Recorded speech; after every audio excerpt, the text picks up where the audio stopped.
100 megapixels. LIDA or autofocus. A built-in 1TB SSD. Hasselblad is calling the X2D II the ultimate medium format camera, an evolution that they claim perfects photography itself. But are these features truly groundbreaking, or just clever marketing on an already eye-wateringly expensive camera? Hasselblad is making some big promises: insane dynamic range, and the first continuous autofocus in their mirrorless X system. We're about to pull back the curtain and expose the truth. I've spent serious time with this camera, pushing it to its absolute limits to see what's real, what's refined, and what's just hype. Let's find out if this really is the ultimate picture-taking machine. The promise of image quality and the Hasselblad magic. Let's get right to the soul of this camera: the image. Hasselblad's entire reputation is built on this, and the X2D II is supposed to be its masterpiece. At its core, you've got a 100 megapixel BSI CMOS sensor with a native ISO of 50, a jaw-dropping 16-bit color depth, and a claimed 15 stops of dynamic range. These aren't just specs, they're a promise of incredible fidelity. That 16-bit color means over 281 trillion colors. For comparison, the 14-bit files from most other pro cameras capture around 4.4 trillion. That massive leap in color information, combined with the dynamic range, lets the camera see everything from the brightest highlights to the deepest shadows with a smoothness that just feels real. This is all orchestrated by the Hasselblad Natural Color Solution, or HNCS. While other brands give you a buffet of film simulations, Hasselblad's philosophy is simple: render color exactly how your eye sees it. And honestly, the results are stunning. The files have this rich, almost painterly quality right out of the camera. Skin tones are rendered with a beautiful, lifelike accuracy, and landscapes have a depth that needs almost no help in post-production. I found myself spending way less time fiddling with colors in Lightroom because what the camera gave me was already so close to perfect. The 100 megapixel resolution is, frankly, absurd in the best way possible. The amount of detail is something you just have to see for yourself. You can crop into an image like a madman and still end up with a file that's sharper than what many cameras produce at full resolution. When you pair that with Hasselblad's XCD lenses, which are famous for their edge-to-edge sharpness, the resolving power is just on another level. But it isn't just about sharpness. It's how that detail combines with the smooth tones and incredible color that creates the medium format look. It's this almost three-dimensional quality that makes your subject pop. A subtle separation that goes way beyond just a shallow depth of field. This is what photographers are paying for, and on that front, the X2D II absolutely delivers. The image quality is so good, it's almost frustrating. It makes other fantastic cameras look ordinary. The experience revolutionary or gimmicky. A great sensor doesn't make a great camera. The experience of actually using it, the feel, the speed, the workflow is just as important.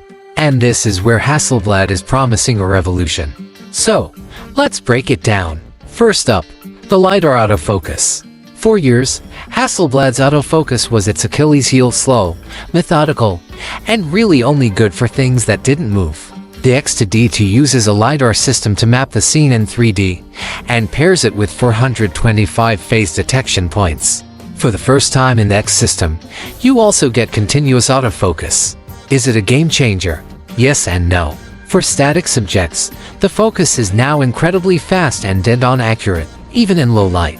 That LiDAR gives it a confidence that was totally missing before.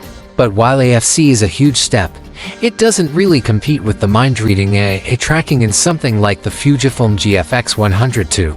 It's revolutionary for Hasselblad, but just catching up to the market. Next, the 5-axis in-body image stabilization.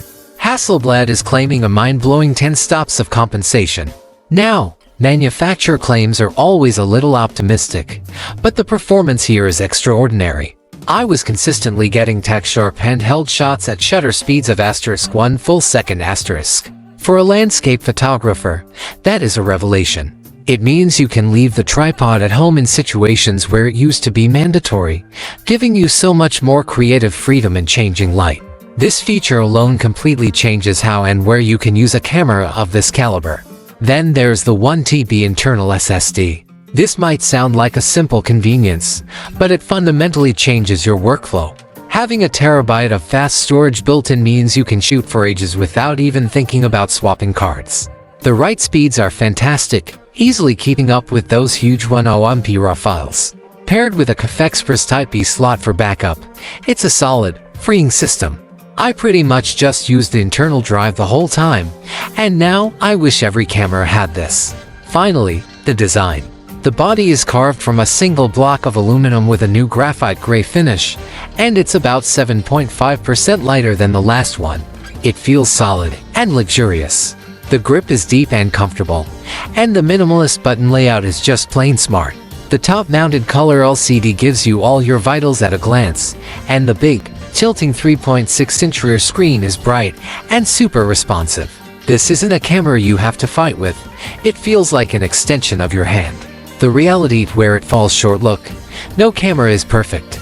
And when a camera costs as much as a decent used car, we have to talk about the downsides. The exposed part of this isn't about finding a fatal flaw. It's about understanding the compromises where the hype meets reality. Let's circle back to autofocus. The new system is a massive leap forward, but you have to manage your expectations. It's still best for slower, more deliberate work portraits, landscapes, and studio shots. If you're shooting weddings, events, or wildlife and need that tenacious, can't-miss subject tracking, the Fujifilm GFX100 II is still the smarter tool for the job. The X2D II's continuous AF is a great new feature, but it's not going to reliably track a bird in flight across your frame. But the biggest reality check is this: the Hasselblad X2D II is a stills-only camera. It shoots absolutely zero video. In a world where being a hybrid shooter is the norm, this is a bold, almost defiant choice. For photography purists, this is a feature, not a bug. A laser focus on doing one thing perfectly. But if you need to deliver both high-end photos and video for your clients, this camera is a non-starter. That makes its rival, the GFX100 II, a much more versatile machine. There are other little things. While the menu is beautiful, the software can be quirky. You might find yourself locked into Hasselblad's own focus software to get the absolute best results. And while the battery life is better, a camera this powerful can still chew through a battery in a few hours of heavy shooting. The startup time also takes a few seconds, which can feel like an eternity when you're trying to catch a fleeting moment. And finally, the price. With the body alone expected to land somewhere north of $8,000, and new lenses adding thousands more, this is a serious investment. You're not just paying for image quality, you're paying for the brand, the Scandinavian design, and the very specific, deliberate experience that Hasselblad offers. So that's the reality of shooting with the Hasselblad X2D II. It's an incredible, complicated camera, and I really want to know what you think. Based on everything you've just heard, does that unbelievable image quality justify the price and the limitations? Drop your thoughts in the comments below. And hey, if you enjoyed this deep dive, hit that subscribe button for more no-nonsense reviews. Your support helps me get my hands on amazing gear like this and tell you the unvarnished truth. The verdict: who is this for? So, after all that, is the Hasselblad X2D II truly revolutionary? The answer is a huge yes, but with a very big if. So, who is this camera really for? It's for the photographic purist, the landscape, portrait, or fine art photographer who demands the absolute best image quality and for whom the experience of taking a photo is just as important as the final print.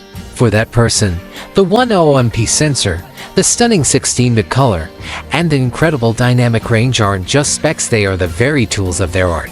The game-changing image stabilization unshackles them from the tripod, and the beautiful ergonomics make it a joy to shoot with. This is for someone who sees the lack of video not as a flaw, but as a commitment to the purity of the still image. But let's be clear, the X2D II is not for everyone. It's not for the hybrid shooter who needs video. It's not for the action photographer who needs flawless tracking. And it is definitely not for the photographer on a budget. By almost any objective measure, the Fujifilm GFX100 II is a more versatile and practical camera for a wider range of working pros. The X2D II is less of a workhorse and more of a thoroughbred. It's a specialized instrument, finely tuned to produce the best possible still images in a gorgeous package. It doesn't try to be all things to all people. Instead, it focuses on one goal and executes it almost perfectly. Is it revolutionary? For that very specific artist, the one who values the final print and the process above all else, the answer is absolutely yes. For everyone else, it's a beautiful, expensive, and beautifully impractical masterpiece.